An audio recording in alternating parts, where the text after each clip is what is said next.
Hi friends, நாம் இன்றைக்கி பார்க்க போகிறது சிவப்பு தண்டைங்கீரை புளிக்குழம்புங்க. இந்த கீரையில் வந்து நாம் இந்த வேர் பகுதியில் தாங்க சத்து அதிகம். அதனால் இந்த வேர் பகுதியை நம்ம வேஸ்ட் பண்ணாமல் குழம்புல யூஸ் பண்ண போகிறோம். அது எப்படின்னு பார்க்கலாம் வாங்க, வீடியோக்குள்ளே போகலாம். முதல்ல ஒரு சீஞ்சட்டியில் கொஞ்சமாக எண்ணெய் கடுகு தாளிச்சுக்கோங்க. அதுக்கப்புறமாட்டு நீங்கள் நறுக்கி வச்சுருக்க இந்த கீரையை வந்து நல்லா கழுவி நான் நறுக்கி வச்சுருக்குறேங்க. இந்த கீரை தண்டு எல்லாமே சேர்த்து தான் இந்த குழம்பு பண்ண போகிறேங்க. இது எல்லாமே நம்ம சேர்த்து அப்படியே எண்ணெயில் போட்டுடலாம், சரிங்களா? இப்போ பாருங்கள், நான் இந்த வேர் பகுதியை வந்து மேலாப்பில் இருக்கிற வேரை மட்டும் சுரண்டிட்டு கழுவி வச்சுருக்கிறதுனால இதையும் அப்படி சேர்த்துட்டேங்க. சேர்த்துட்டு நீங்கள் நல்ல எண்ணெய் படும்படியாக நல்லா வதக்கி விடுங்க, சரிங்களா? ஏன்னா எண்ணெயில் வசங்கும் போது தான் இந்த கீரையோட அளவு கொஞ்சமாக சுருங்கி உங்களுக்கு குவான்டிட்டி வந்து சரியாக தெரியும். இப்போ அதை கணக்கு பண்ணி கொஞ்சமாக உப்பு தேவைக்கு ஏற்ற மாதிரி போட்டுக்கோங்க.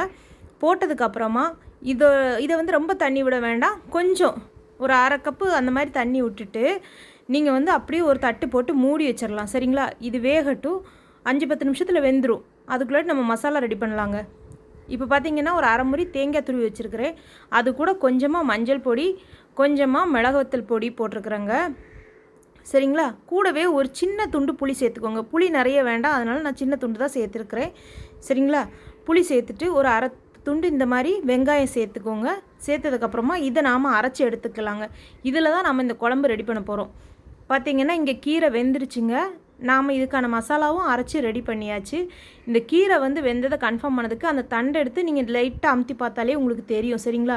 இப்போது இந்த கீரையோட மசாலா எல்லாம் நம்ம சேர்த்துக்கலாங்க. இந்த மசாலா அவ்வளோ சேர்த்துட்டு கொஞ்சமாக தண்ணி சேர்த்துக்கோங்க. இதில் நீங்கள் எக்ஸ்ட்ரா புளி எதுவும் சேர்க்க வேண்டாம். இதில் நம்ம முதல்ல சேர்த்துருக்கிற இந்த சின்ன துண்டு புளியே போதும், சரிங்களா? கீரை புளிக்கறிக்கு கொஞ்சம் புளி வந்து கம்மியாக தான் சேர்க்கணுங்க, அதனால் இவ்வளோ சேர்த்தா போதும். இப்போ நல்லா மிக்ஸ் பண்ணி விடுங்க. நல்லா கொதித்து வரும்போது சூப்பராக உங்களுக்கான குழம்பு ரெடிங்க. மறக்காமல் சேனலை சப்ஸ்கிரைப் பண்ணுங்கள்.